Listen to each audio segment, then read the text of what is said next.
Welcome to Talking Technology with VI Labs. At VI Labs, we believe technology is the single greatest enabler for people with sight loss and all disabilities. If you're looking for the latest news and conversation on tech from a more accessible perspective, you've come to the right place.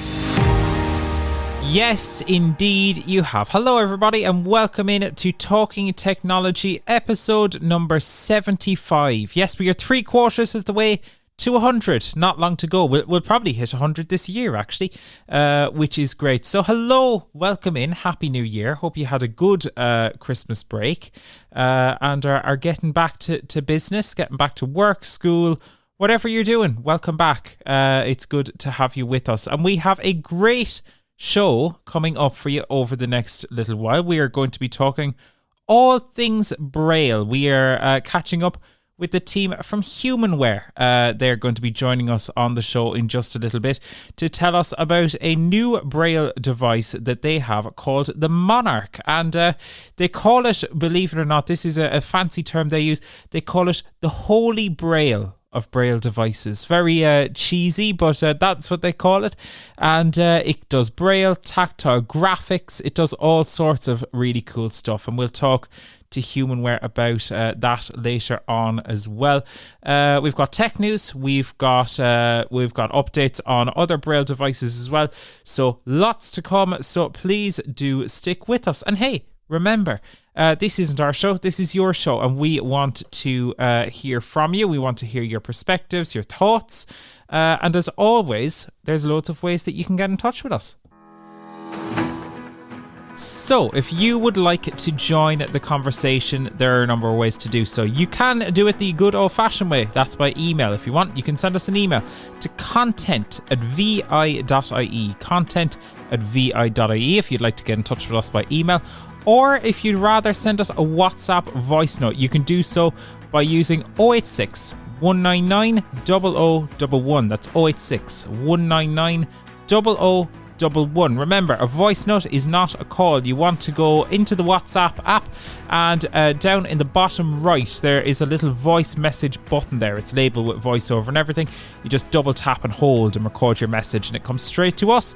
And you can tell us anything you want to, what you got for Christmas, any new tech toys, your thoughts on the tech news, absolutely anything at all.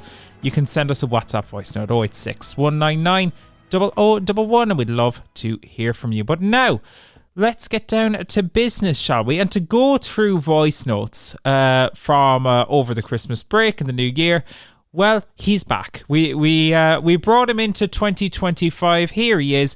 It's our King of Kilkenny, Mr. Joe Lonergan. Joe, how are you, sir? Hi, David. I'm good. I hope you had a good Christmas. Yeah, no, great, Joe. It's good to get a bit of a break, thankfully. But how are things for yourself? Yeah, well, Santa came and dartboards and V-books and princesses, and I got treated to an espresso pop machine. So I'll tell everybody about that in one of the newsletter articles. And Christmas, well, followed by snow. Snow kept the kids off for another few days, and they were all delighted. I wasn't too happy, but they were all happy to be home, sliding around in the ice and the snow and having the crack, you know, yourself. So that was my Christmas, David. It was great to have a couple of weeks off, and I'm back into the swing of things now again. I was down in Killarney there the weekend before last when there was all the snow, and I wasn't stranded in Killarney, thankfully, but our train was delayed and there were people building snowmen on the platforms, which is how you know it's getting out of hand in Ireland, I think.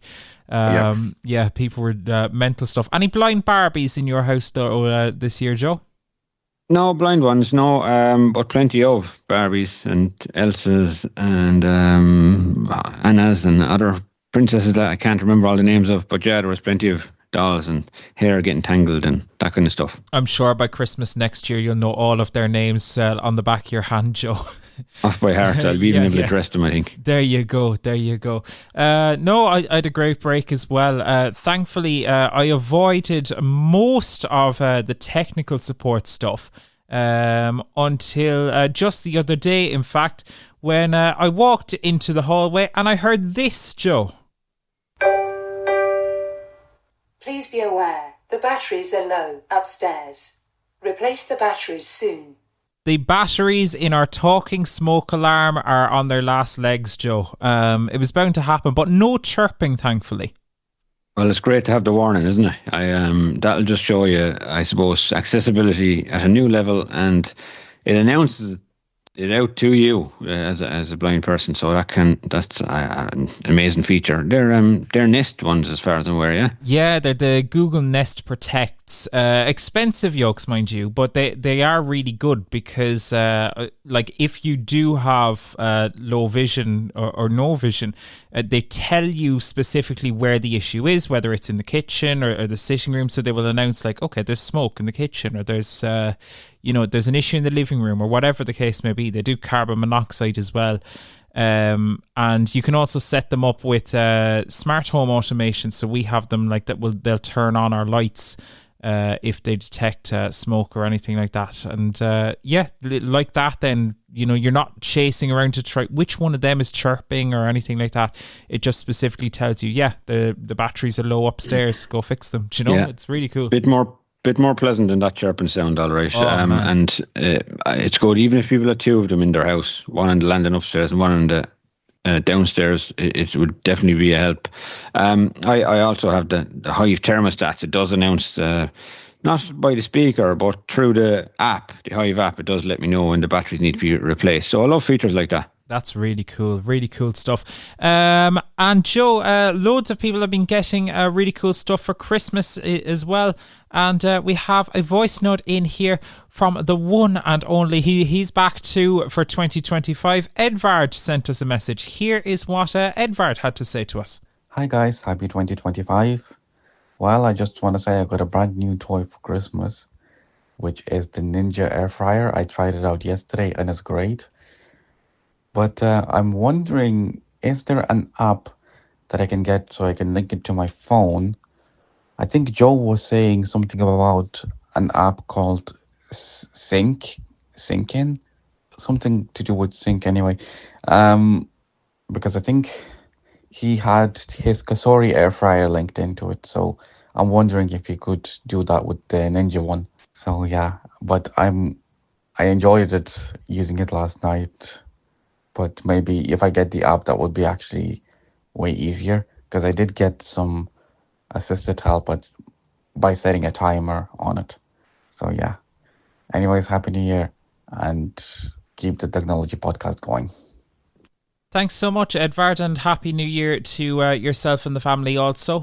Really appreciate the voice note. Joe, you're the expert when it comes to all things air fryers. A Ninja one. How would those compare to your Kasori one? Well, the Kasori I only actually had for demo from Vision Ireland. We had a fun to demo some items, and I demoed the Kasori. And yes, the Kasori was great. Mairead actually also has one. And that connects to an app called VSync. And you link up the app, the VSync app, and then you can control 90% of the, I suppose, the different features in the air fryer. So all the different cooking methods, whether it be reheat or dehydrate or roast and air fry, all that kind of stuff. And then you can set timers and start it. But I also have a Ninja, which is not smart. So unfortunately, I have a feeling Edvard's one is not smart, but not being smart doesn't mean it's not good. We can make it work by putting bump-ons on the on button, which I have one on, and the air fry button and the start button. And then you can also put bump-ons on the up and down button for the time. It goes in increments of 1 minute. So the default usually for air fry is 20 minutes. So if you wanted something on for, we'll say 8 minutes, you could press the down button for the timer 12 times, and the timer will be on 8 minutes then, you know what I mean? So you can get the hang of it. You just have to put a few bump-ons on it.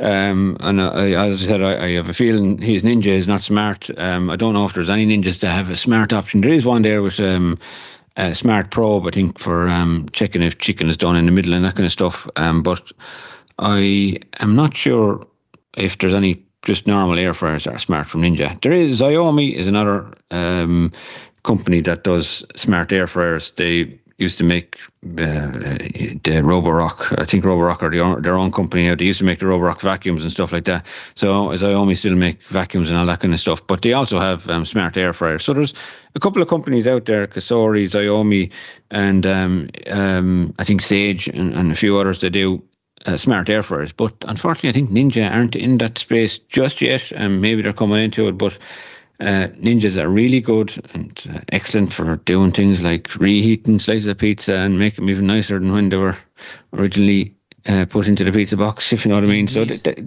and doing chips and all those other quick foods like chicken nuggets and loads of things you can do in the air fryer. But unfortunately, the Ninja, as far as I'm aware, is not smart, David. Yeah, it is one of these things. And, we had a similar conversation with Cobalt before the new year about, their stuff. It wasn't the smartest tech, but a lot of people like those basic options. Like I remember when air fryers were all the fad, there initially, everyone wanted the Ninja ones. So you're one of the lucky ones, Edvard, in many respects, because you've got the fancy one. Yeah, he's got the fancy one, the Ninja. Ninja's a top brand, fairly durable as well, and I think generally they're easy enough to use. There has to be loads of different types of Ninjas, but the one I have, I think it's the F500 or something like that. It's a dual air fryer, so it's got two baskets, and I find it fairly easy to use. Well, after a little bit of a learning curve, but it is usable. Very good, very good. Well, listen, thank you so much, Edvard, for sending in the voice note. Really appreciate it. And hey, if you want to send us a voice note as well, we'd love to hear from you, whether you've got tech questions, whether you have a really cool piece of tech you'd like to demo and tell us about. We'd love to hear it. You can send us a WhatsApp voice note, 086 199 0011. 086 199 0011 is how you get in touch with us on WhatsApp. But hey, Edvard, thank you so much, and we'll hear from you again soon.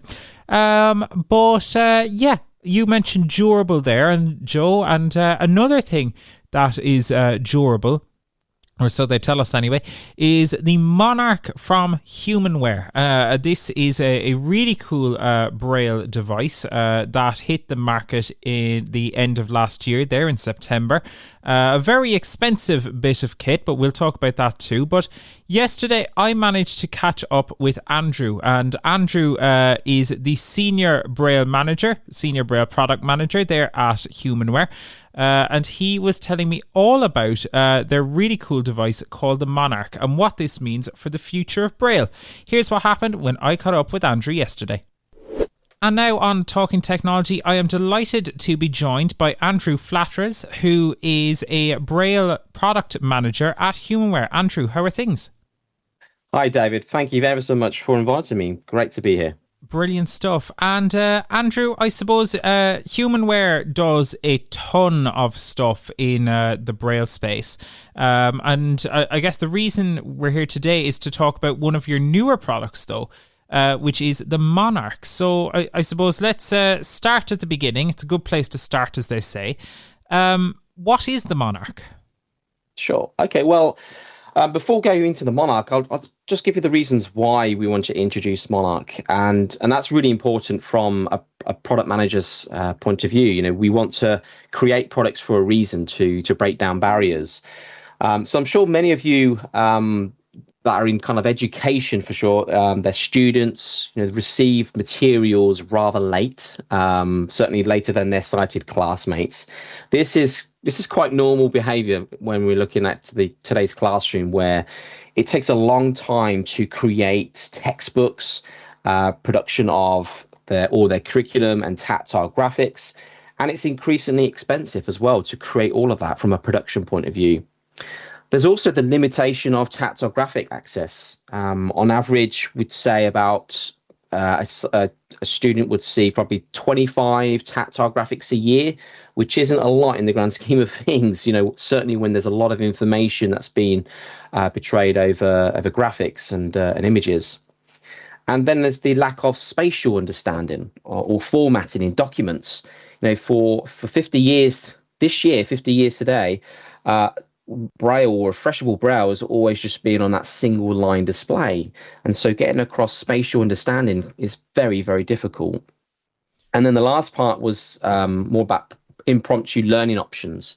So again, think of yourselves when you are in a school situation and you want to know, well, what if I change this X value to something else? What will happen to the graph? So something like that is not really possible. And a lot of teachers have to adapt. And I envy a lot of the TVIs where they have to think outside the box, trying to get wiki sticks, trying to use tools that are around them to create graphics on demand, because of the situation that they're in, where the teachers may have changed the subject and they need to prepare something quickly in advance. So these are the many reasons why Monarch was introduced. Now, what is Monarch? Monarch is a dynamic tactile device. It's the size of a 15-inch gaming laptop, weighing about 4.5 pounds. And it's a connected tablet with a tactile array consisting of equidistant pins. So it's different technology than what you're used to on that single line display. It can display 10 lines of 32 Braille characters wide. It has touch sensor capabilities, so we can do all kinds of touch manipulations. Has audio and video output, text to speech. Has an all-day battery life, and it has a Braille keyboard for the creativity piece. So you can create a lot of documents, you can create a lot of math work. You can then, of course, access tactile graphics on demand through a online tactile library, and the list goes on. There's a lot that the Monarch can do, and it's a first of its kind. And we're pleased to announce that it was launched back in September of 2024. Fantastic stuff. So I suppose then, if we start with that very concept of tactile graphics as such. So for context, I learned, grade 2 Braille when I was in school, and I never had, that kind of experience though of tactile graphics. So what is the difference between, a standard kind of, Braille alphabet using your 6 dots with tactile graphics? How do those differ, and what are the advantages? You mentioned maths there in particular. Yeah, well, we'll take maths as a first example. So, creating maths like your algebras, how would you then produce a graph that represents those formulas? Today, a lot of schools, they would produce the wiki sticks and the bonbons, which, of course, when you start using those, they fall off at the end. And I'm sure that's happened to everyone. And I'm sure you don't want to be doing that when you're 25 years old in university, is doing lovely pictures of wiki sticks and bonbons, right? So it's really important that we make sure that what you're doing is understood, and of course then is passed on to teachers to mark your work, because not many teachers would mark the tactile wiki sticks and bonbons and things like that. They'll just say, oh, fantastic, great, and they'll leave that to one side. Yep. Or the bonbons have fallen off, and so they just assume that they've understood. So that's really important aspect. When we're looking at maths on the Monarch, you can create those graphics on demand, and you can actually convert them from tactile graphics to print as well. So when we look at diversity, you can certainly, you as the user can fill the graph itself, understand where the coordinates are, where it's at X and Y values because of the touch gestures. So you can point in various different areas of the graph and you can get those coordinates. But then also, once you're happy with that graph, you can then export that into a printed way. So then you can attach that to your document and for a sighted peer to review your document. So does the device have a visual screen, or is it just Braille? Could a sighted, teacher walk, say, next to a visually impaired or blind student and be able to see what they're working on in real time, or how does that kind of work? Sure. So there isn't a screen attached, like the Braille Note Touch, for example, where there is a screen. But what you can do with the Monarch is you can attach a monitor. So we do have a HDMI port that you can plug in a monitor of some kind, or an LCD screen, which comes included with the Monarch, and then you'll have your real-time output. So a teacher could easily kind of just walk past and see exactly what the student's doing in real time. Very cool, very cool. And I suppose, how are you finding people using it initially? It's been on the market the first kind of couple of months now. How is it being received? So Monarch has actually, although it's been out from 2024 September, we've done a lot of focus groups. We've done a lot of field testing with our equal investor partners, American Printing House. So in the American Printing House, they've been introducing Monarch for probably over a year now. So it's in the hands of probably over 250 or so students and teachers, and that's expanding just through some additional funding there. But the results that we've had has been fantastic, certainly from the mass point of view, and even from the tactile graphics. You know, there's a story. I met a young lad who never saw a lot of tactile graphics, and he got so excited about the fact that you could now just explore whatever graphic you want using the American Printing House's online library that's attached to the Monarch.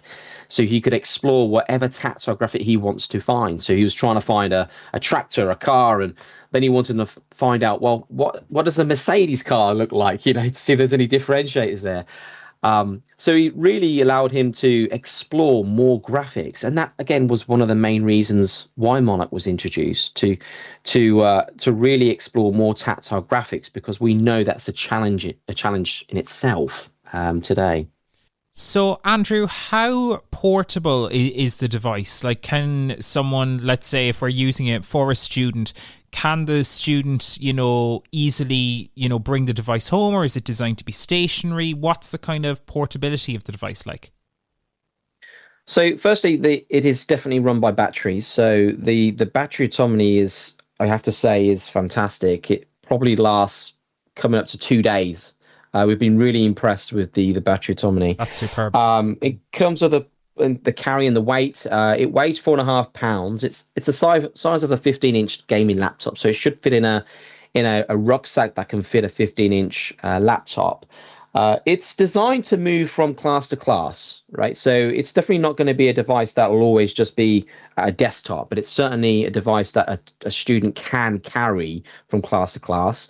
And I would say, in comparison to those having textbooks, this is definitely a lot lighter. So you haven't got to carry your full algebra textbook on a trolley. You can put this in your bag.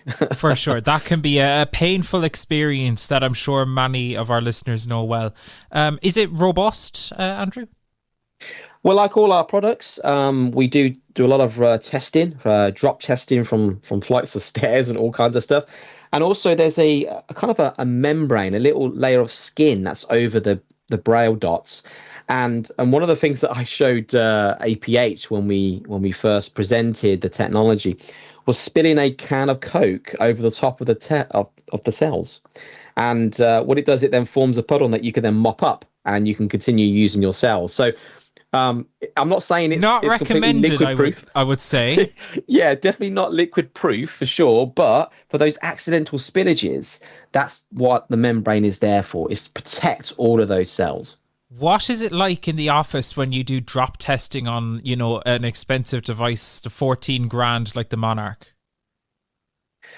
Well, you've definitely got to be confident. Yeah, I can imagine. But a lot of our testing is done by a staircase that's in Canada, actually, and they're metal stairs. Okay. And so we basically just chuck them down the stairs, really. And so we've done a lot of testing with that in that respect. And of course, the material being used is quite robust as well. So, if you obviously smash it on the floor, will it break? Potentially, yes, it could, like any laptop and things can break, right? But we certainly are careful of how we design and how we protect the Monarch. And it comes with a protective case as well. Brilliant stuff. So you heard it here first. Please do not throw your Monarch down the stairs. Brilliant stuff.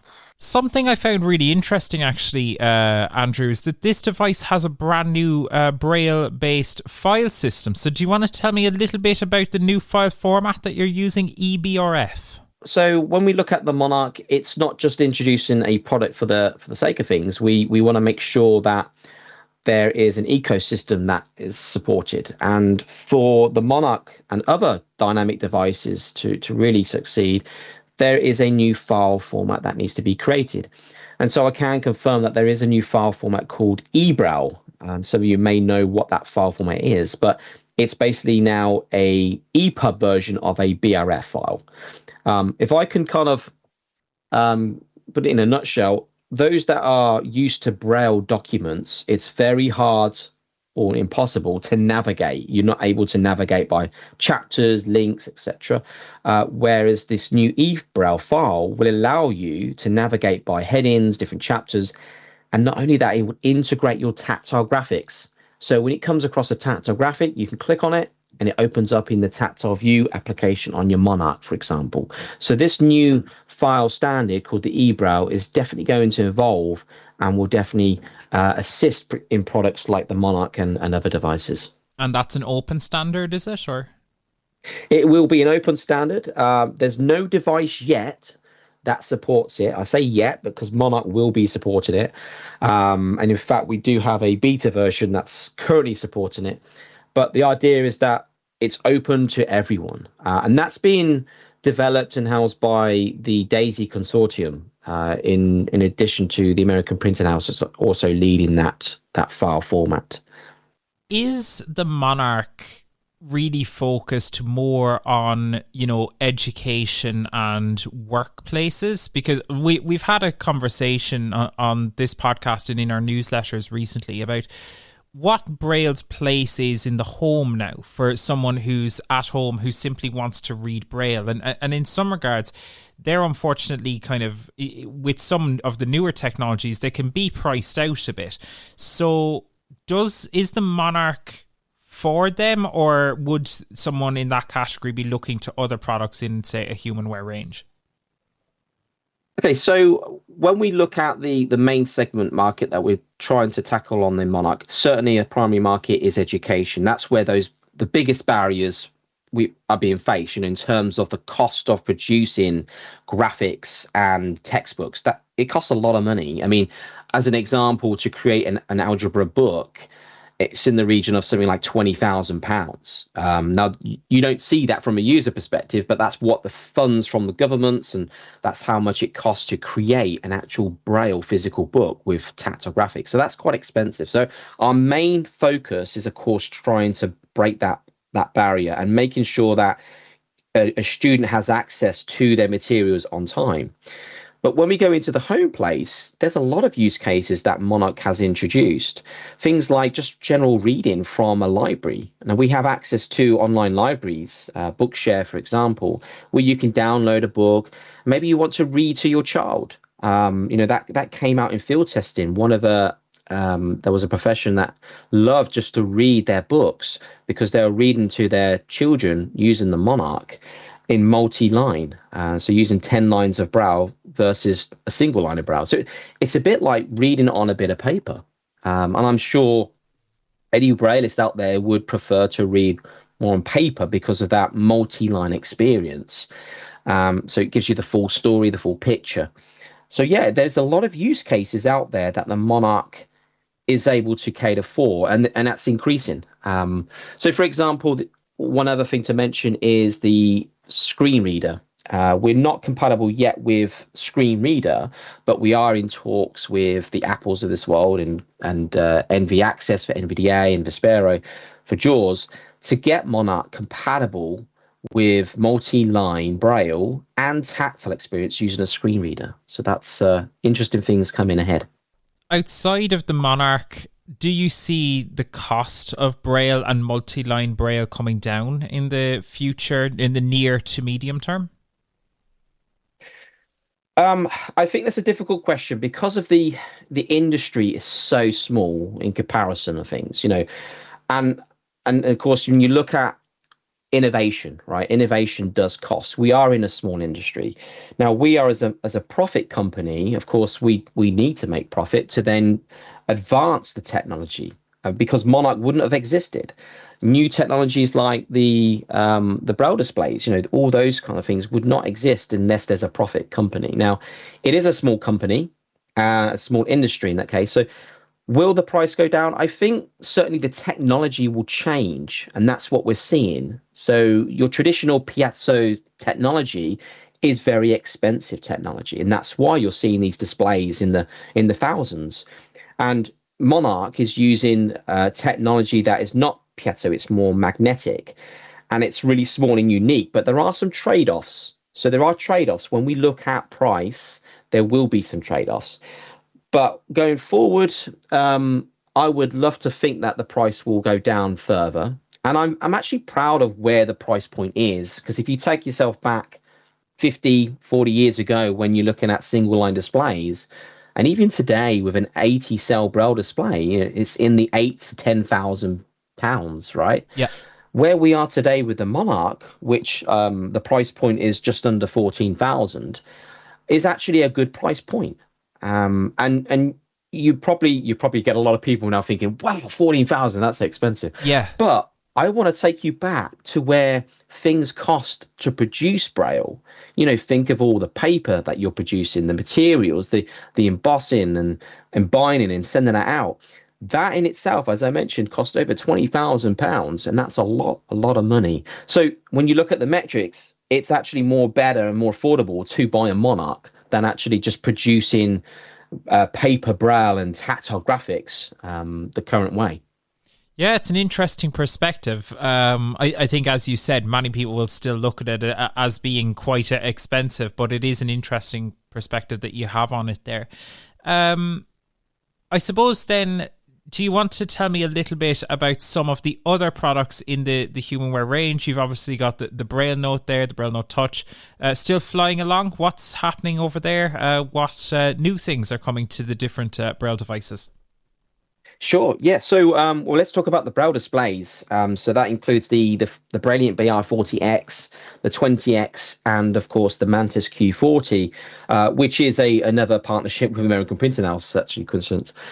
So we've just recently introduced version 2.4, which allowed for text to speech coming through onto the Mantis. And Mantis Q40 is an interesting project. It's a QWERTY keyboard with a 40 cell Braille display, and it does have intelligence built in. So it does have like standalone applications that allow you to take notes, connect to online libraries, to access books, and of course connecting it to your iPhones and computers of this world. So the version 2.4 introduced text to speech to Mantis, even though there's no speakers on board.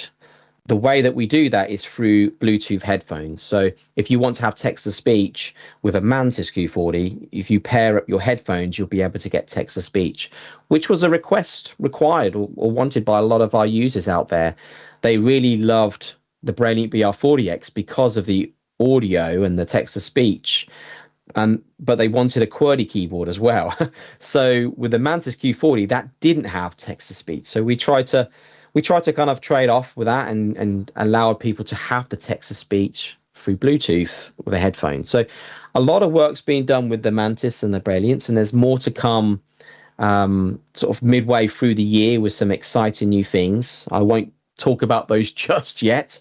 But yeah, really, really good products, the Braille displays. And then, of course, moving on to the Note Taker, the Braille Note Touch Plus, which we are expecting a new update very, very soon, which will include a recording application, improvements in keyword that will allow you to create math content within the word processor. So there's some work that's being done still within our Note Takers, and that hopefully will be launched in the next few months or so. Brilliant stuff. And apart from that, we do also have Annie. Annie is a new product that was introduced last year. It's a self-learning Braille tool. It's a small device that allows a young learner to learn Braille in a fun way and on their own as well, in a fun gamified way. And that's becoming a really popular product now. And I actually do love this product because, again, it comes to the point where it's making learning Braille more fun. Which is rather really than your important. traditional Perkins keyboard, right? That's not so fun when it's quite heavy and you're hearing that noise. Having an Annie makes learning Braille a lot more fun and allows you to be a bit more engaged in the learning of Braille. That's really cool. I remember a number of years ago, I think it could have been the American Printing House actually, had a device, I think it was called Braille Buzz, which was a kind of a Braille, I don't know if you'd call it like a toy, but a Braille kind of gamified, like fun learning toy for Braille and stuff like that, which was really cool. And it's good to see that there are stuff for new Braille learners and kids, which is really cool. And I think we think of Braille sometimes as being very serious, when we're dealing with it in education and work. But Braille is a great tool for fun as well, isn't it? Definitely. And that's what Annie's fantastic on. It's from a company called Thinkable Labs, and they're based in India. And they first introduced this to us back in 2019, actually, but it wasn't quite ready at that point. But last year, when we really kind of took it on, it's really allows a user to learn from grade 1 all the way up to grade 2 along, by themselves. But not only that, the teachers, the parents, they can actually review their work. They can see their progress. So there is a kind of like a back end that allows the teachers to review what they're doing. If they want to, they can set them homework. So there's a full curriculum of learning contracted Braille using this device. Very cool stuff. Very cool. And I suppose before I let you go, I've heard a rumor, Andrew, that HumanWare is coming for me and they're launching a podcast soon. We love rumors, but yes, that rumor is true. There is a podcast that is coming from HumanWare. It's called See Things Differently, and that's starring Rachel, Peter, and David Woodbridge, who's down in Australia. Those three will be hosting the new podcast that will be introduced this coming Thursday. So it will be the podcast will be on every third Thursday of the month. So starting this coming Thursday. Brilliant stuff. And people can find that in all the same podcast places as usual? Yes, they can. Brilliant stuff. So if you're on a platform and you're listening to Talking Technology, you will be able to find See Things Differently with HumanWare on all of those platforms too. I believe you can actually subscribe already on most of those platforms, which is really cool. Andrew, thank you so much for joining us, and who knows, we will definitely be having you back on Talking Technology again some stage soon. Great, thanks very much, David.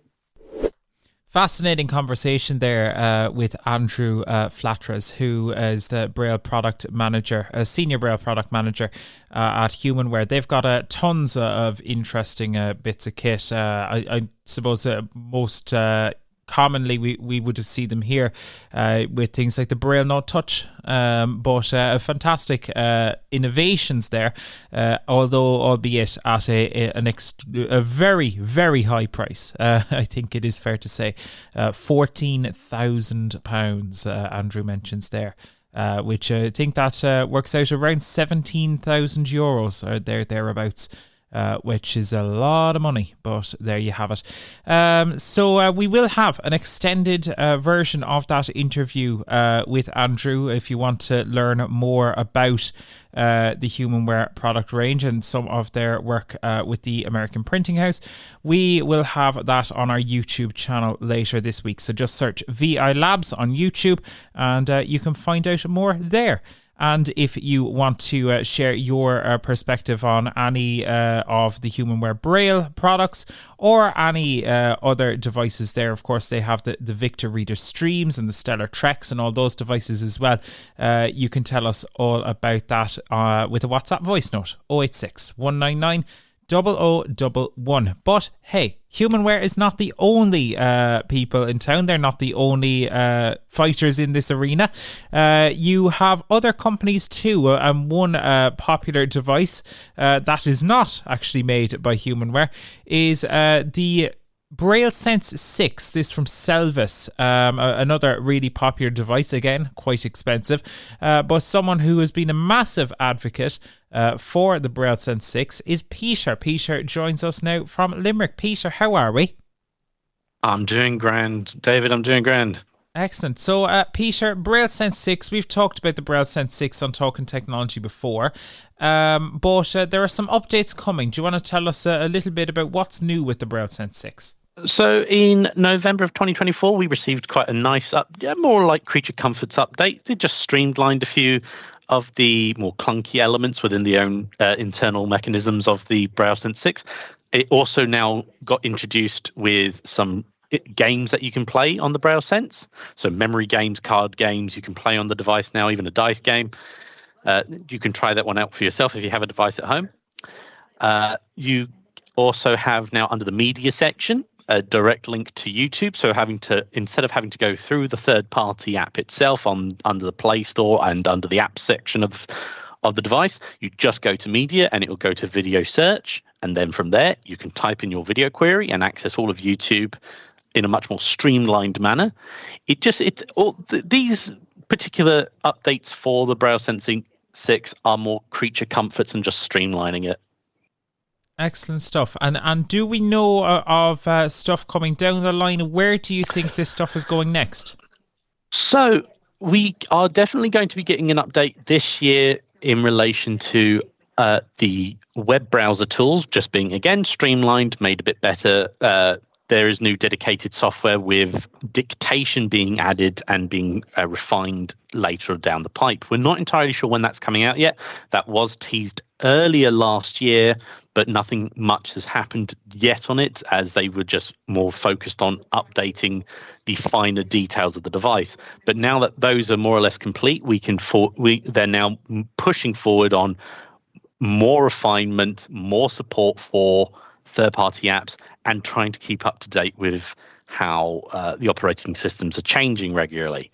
So how most Braille note takers you'd find in the past, they are given one operating system and they're stuck on that one operating system until it no longer functions to download any other apps or any other applications or even access basic services such as email or internet services.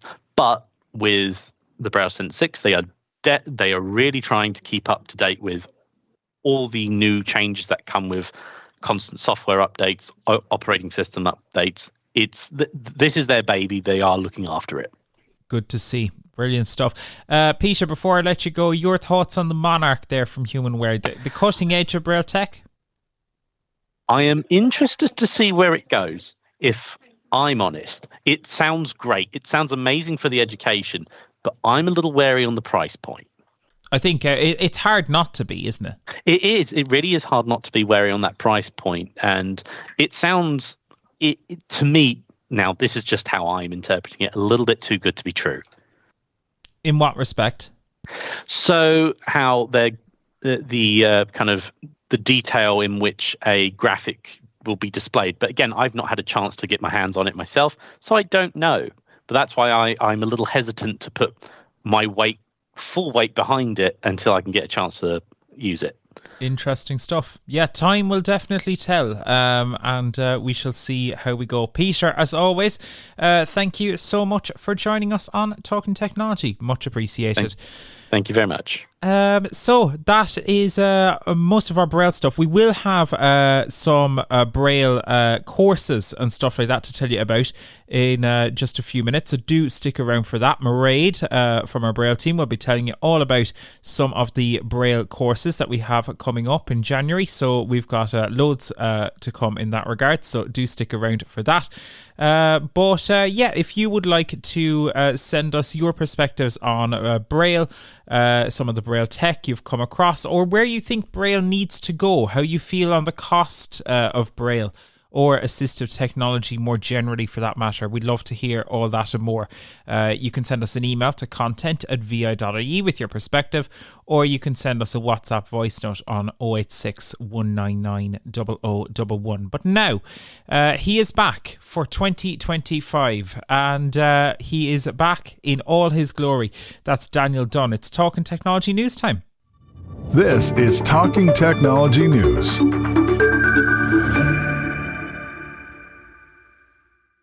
With your latest Talking Technology news, I'm Daniel Dunn. Many large technology companies have been looking to discontinue diversity, equity and inclusion programs, which are programs typically designed to assist or benefit minority groups such as those with disabilities. Meta has been the biggest company to announce a discontinuation of their diversity inclusion programs, with the head of diversity inclusion moving to a new role in accessibility and engagement. Amazon.com is also dropping diversity programs, referring to them as outdated in a memo to staff in December. For Apple, they have a proposal going before shareholders in February to scrap their diversity programs, but the Apple board is recommending that shareholders vote against the move. Time will tell if these changes have an impact on accessibility, but regardless of what happens, the companies will still be required to follow accessibility legislation like the Americans with Disabilities Act and the upcoming European Accessibility Act. Let us know your thoughts. How do you feel about diversity and inclusion programs? Do you feel they help you? Let us know your thoughts with a WhatsApp voice note. In other news, digital accessibility company Accessibility will be required to pay $1 million to the FTC for claiming their software could make a website comply with accessibility legislation after the claims were alleged to be false, misleading and unsubstantiated. Companies looking for help making their websites WCAG compliant must be able to trust that products do what they are advertised to do, said Samuel Levine, a director of the FTC's Bureau of Consumer Protection. Overstating a product's AI or other capabilities without adequate evidence is deceptive, and the FTC will act to stop it. Accessibility develops a tool called Access Widget, but despite the company's claims, this software isn't able to make all websites accessible for the likes of screen readers. Accessibility widgets and overlays can, unfortunately, sometimes conflict with screen readers, unintentionally creating more problems than they solve. For transparency, Vision Ireland does own an accessibility company called Viali, but they do not provide an accessibility overlay product. Rather than attempting to fix the issues automatically, Viali scans and audits websites for accessibility, providing a list of issues. It is then up to the companies to manually fix the issues to ensure accessibility. While it would be great to have a silver bullet that could solve accessibility issues, unfortunately, that doesn't presently exist. And finally, for now, the Consumer Electronics Show, or CES, has been taking place over the last week. The event brings together a variety of different companies to show off the latest innovations in the world of technology. From an accessibility point of view, there were lots of interesting devices on display, including a very realistic new robot dog named Jenny. Jenny has been designed in collaboration with the Jim Henson Company and aims to support those with conditions such as dementia who may not be able to have actual dogs as pets. The dog can respond to its environment, and if videos are anything to go by, it loves being petted too, which is always nice. Easy Plus is a media platform service developed to improve the usability of smartphones for people with sight loss. Based on AI, it provides various media services, including news, books, radio, and video, selected according to each user's interests. A new device called My Aura can dispense perfume without the need to push a button. You just hold a body part near the perfume dispenser, and the device takes care of the rest. The tech has been created by L'Oreal, but can work with any brand of perfume. Other devices on display include a real-time voice-to-Braille converter, which sounds really cool, as well as a wearable device called Seeker that can give someone descriptions of their surroundings through connected Bluetooth headphones. Are you excited about any new technology in 2025? Please let us know with a WhatsApp voice note. And that's it for now. Remember, you can get lots of exciting technology news in your inbox every Friday from our Tech on Tap newsletter. Just search Google for Labs newsletter sign up. But for now, it's back to you, David. Thanks, Daniel. Yeah, there's some really cool stuff in there. But Happy New Year, first of all. How was your break? Oh, thank you very much, David, and Happy New Year to you too. Yes, the break. Yeah, unfortunately, we time didn't get ago our now. break extended with the snowfall, but we were plugging away. Thankfully, with great broadband and all that, we can actually do a few days from home when the weather turns for the worst, and still provide our service users with some services and help. So, yeah, it's been an interesting first week back, but we've that over with us now, and the milder weather is in, so everything is really back to normal. Did you build a snowman, Daniel? Did I build a snowman? Well, yes and no. We tried to make a big, huge one, and it was this type of snow that was very heavy, actually. So we had to cut them back down to size a little bit. Okay, so yeah, we got one made. But I did see some guys below in Limerick, and they made one that was 23 feet tall. Wow, that's absolutely crazy. Amazing. 5 guys spent about 3 or 4 hours out doing it. Really tall, very impressive. It kind of caught on going around some of the social media, popped up a few times on my social media feed, but very impressive. Well done to the guys down there. Indeed, yeah. There were lads down here in Cork made an igloo, which I thought was really cool. There were some Leaving Cert students, and they created an igloo with all the snow. But there you have it, some crazy stuff. But anyway, welcome back, and welcome back as our news reader. And there's some really interesting news there. Over the last little while. How do you feel about that whole diversity and inclusion, all those programs being dropped? Do you think that'll have much of an impact for people, using accessibility? I suppose there's 2 ways you can look at this, David. For somebody who's probably using the services, such as, Meta was mentioned there, so like your Facebook, Instagram, WhatsApp, I think the usability of those services probably won't be affected at all. I couldn't imagine it's going to suddenly render these apps, they're going to fall apart accessibility wise from, using them. Where I think it might have a little bit of an impact is on the recruitment into Meta. I know there's other companies mentioned there, Amazon, Apple are kind of looking at it. Twitter or X as it's called, they were probably first out of blocks, to review all this. Look, I would hope it wouldn't impact on employment, particularly for people with visual impairments. It could probably remain to be seen on that front. But from the usability of the services, I don't think much is going to change there.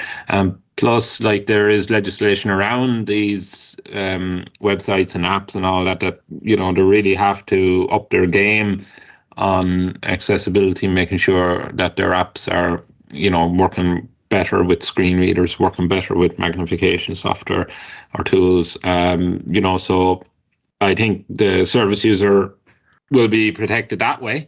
But maybe from an employment, and then look, it's going to be down to different countries' legislations, what their local, presume what we have here in Ireland. We seem to be quite good on probably not brilliant, but decent enough compared to other countries, I suppose, on terms and conditions around employing people with disabilities. Yeah, it's going to be an interesting one. I think that employment thing is going to be one to watch. Exactly. It's going to be a very much a wait and see kind of story. But so we'll wait and see. February will tell a lot as to what the appetite is. Apple are a massive company, and they will probably set the standard for how these things evolve going forward, depending on how shareholders vote. Apple don't, it seems, want to do it, but it seems that shareholders might. So we'll wait and see. Time will tell. Time will tell on that one, indeed. Indeed. But hey, it's not all, I suppose you could call that negative news, but it's not all negative stuff because there's loads of new tech at CES. Joe, if I come to you, was there anything really that stood out to you? Anything very exciting? Hi, David. I did. I've seen loads of things there at CES. It doesn't necessarily mean because they're in CES they're going to come out this year. But they're for the future, and some of the devices are concept devices. So keep that in mind when I speak of them. Don't expect them to be in the shops tomorrow, you know. But I know some people out there love robot vacuums. I love them myself, actually. There's a famous company out there now that does them, Roborock. And they look, if anyone has ever had a robot vacuum, they'll know that the famous issue is little small objects getting in the way, and especially if you're vision impaired and you haven't found all the objects before you set the robot vacuum into action, it can swallow up a sock and get, I suppose, clogged up, you know, or maybe a wire, or it's supposed to spot all these things, of course, but occasionally it doesn't spot them and clogs them up. But the new robot vacuums, the new trend now is to have an arm, or a kind of an arm or a claw that will reach out and pick up the items, store them until the end, and put them away for you. So that's kind of amazing. Imagine that, David. Someone cleans the hoovers and mops the floor, but also picks up some loose items. It's fairly impressive when you think about it, isn't it? That that's the point that we've gone to now, and we're getting closer and closer to full on just robots by the day. It's getting closer and closer, Joe. It's getting closer and closer, and look, a robot vacuum isn't just a robot vacuum anymore. It does lots of different things apart from mopping and vacuuming, which is a great help, especially for anyone vision impaired or blind. That chore of vacuuming and chancing your arm going up and down and across and forward until you think you've got all the dust. Very tedious. And tedious. And some people even hire a cleaner to come in. So the price of a robot vacuum, they can range anything from 300 quid up to 1,400 these days. But for some people, it's a great investment because, look, you can save money on getting a cleaner in. You're going to get the job done properly a lot of the time. Some robot vacuums even have security cameras on the top, so they can, if you're away from home, you can go and you can move them around the house, see is everything okay, or see your pets okay. So as I said, they're not just a robot vacuum anymore. They do many different things.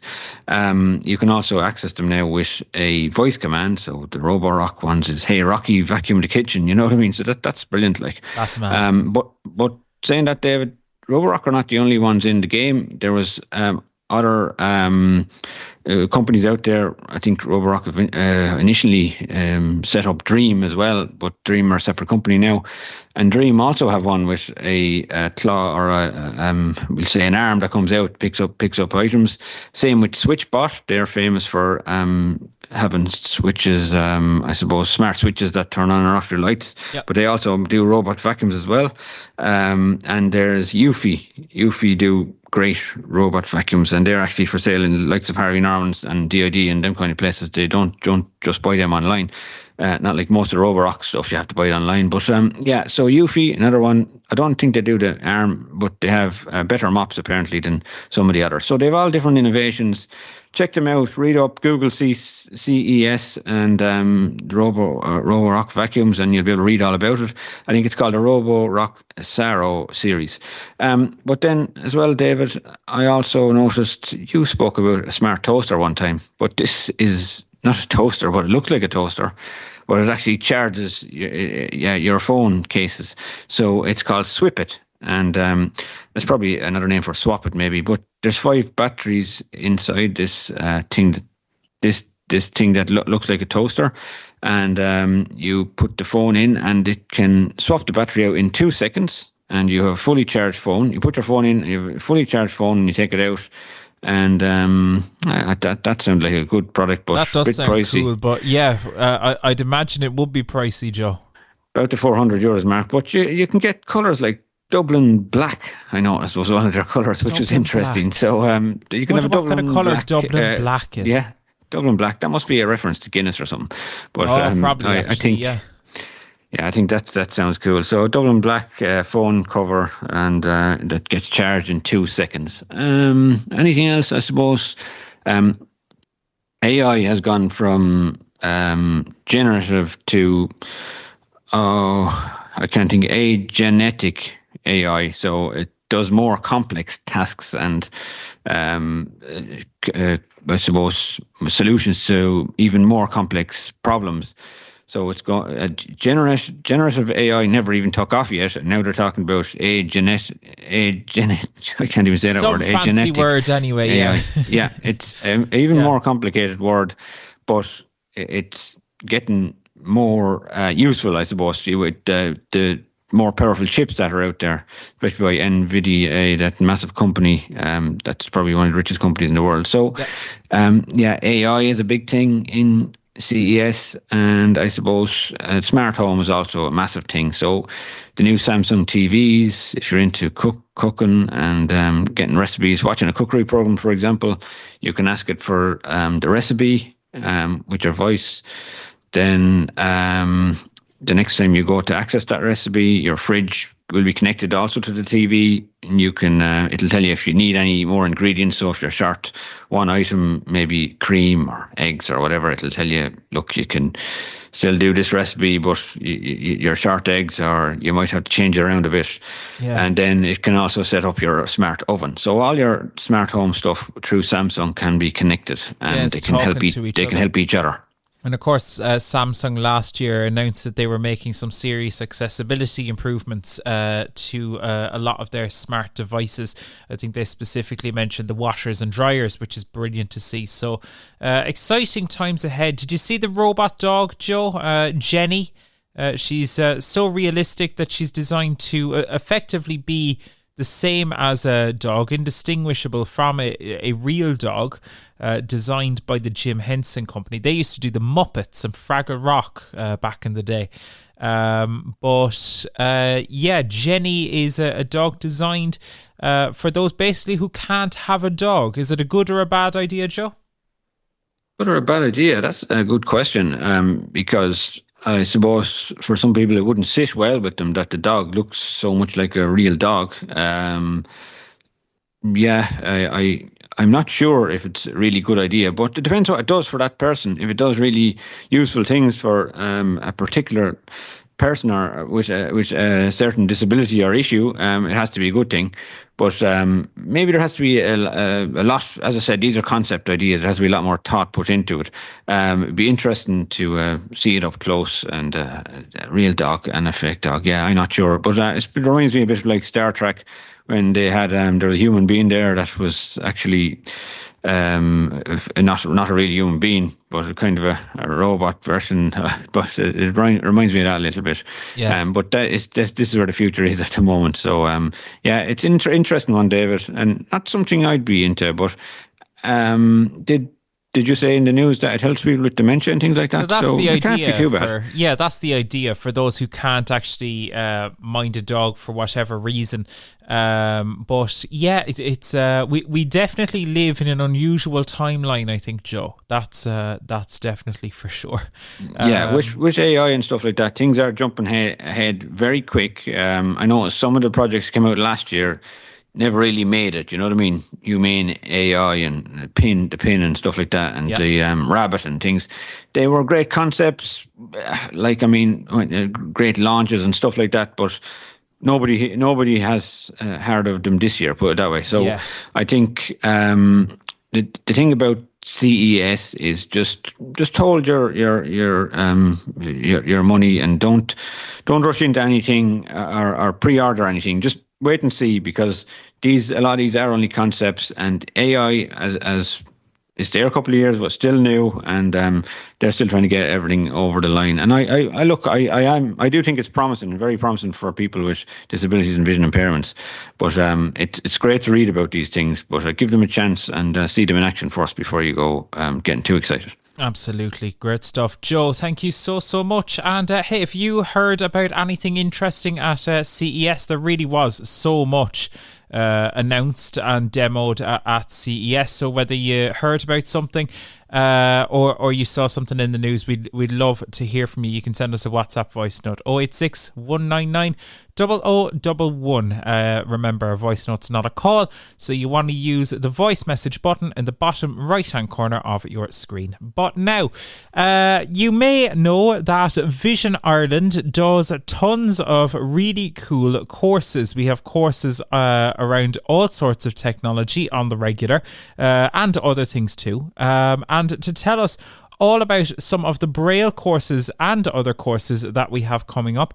I am joined from the Kingdom by Miss Mairead O'Mahony. Mairead, how are you? Hey David, we're really busy in Kerry today. Hope all is good. Brilliant stuff, Mairead. Yeah, no, it's busy down here in Cork as well, but it's great to have you on the podcast. And how was your break, Mairead? Did you get much of a break? You recharged? Yeah, I'm definitely recharged now again and all ready back to work, which is good. There you have it. There you have it. Were you building any snowmen recently? Sure, look, I made an attempt with the kids, with all the nieces and nephews who were out playing, but sure, look. Didn't go well. They did a better job than I did. Look, all you can do is try your best, Mairead. Isn't that the way? Yeah, that's it. But hey, Mairead, I want to learn, and they tell me that you have some courses coming up. We've loads of courses in Vision Ireland over the next couple of weeks. But what have we got, Mairead? Let's start with the Braille stuff. Yeah, so we have our very popular uncontracted Braille, so that's coming up, and we have a contracted Braille one again on the 18th of February. So, and we'll have one as well, a new one on using Braille with your smartphone.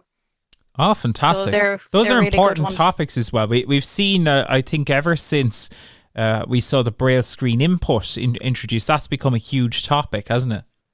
It has, yeah, it really has. Fantastic. And what do we have for non-Braille courses coming up over the next couple of weeks?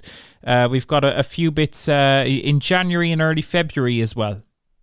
Yeah, we do. So we have Seeing AI Overview. So we have that. And we have some new ones as well. So we have accessibility on tablets. We have introduction to NVDA. We've High Digital.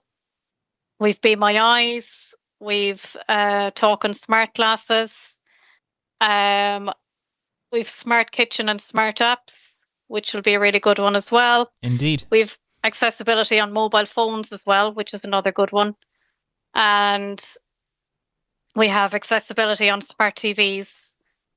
That was popular as well from the end of the year last year. Yeah, and we have accessible smart home and security tech as well, which would be really good. Brilliant stuff. There's tons of stuff there as well.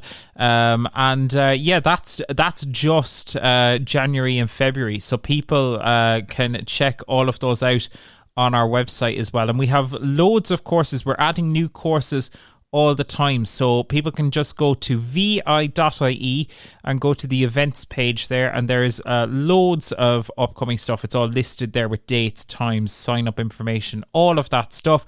And if you want information or you want to sign up, you can just send us an email to training@vi.ie as well. Mairead, if there are any courses there, what's the one that you're most excited for? Which course are you most excited for? I think a really good one is always the Smart Kitchen and Smart Apps. I think that's always going to be a hugely popular one because it's something that everybody can associate with every day of life. So I think no matter what you do, it's skills that are always going to be needed. So I think that's a really, really good one to have for anyone. There you have it. There you have it. All the details, vi.ie, or send us an email, training@vi.ie. Mairead, thank you so much. Thanks so much. Thank you. And that is about our lot for this episode of Talking Technology. Thank you so much for joining us. We really appreciate it.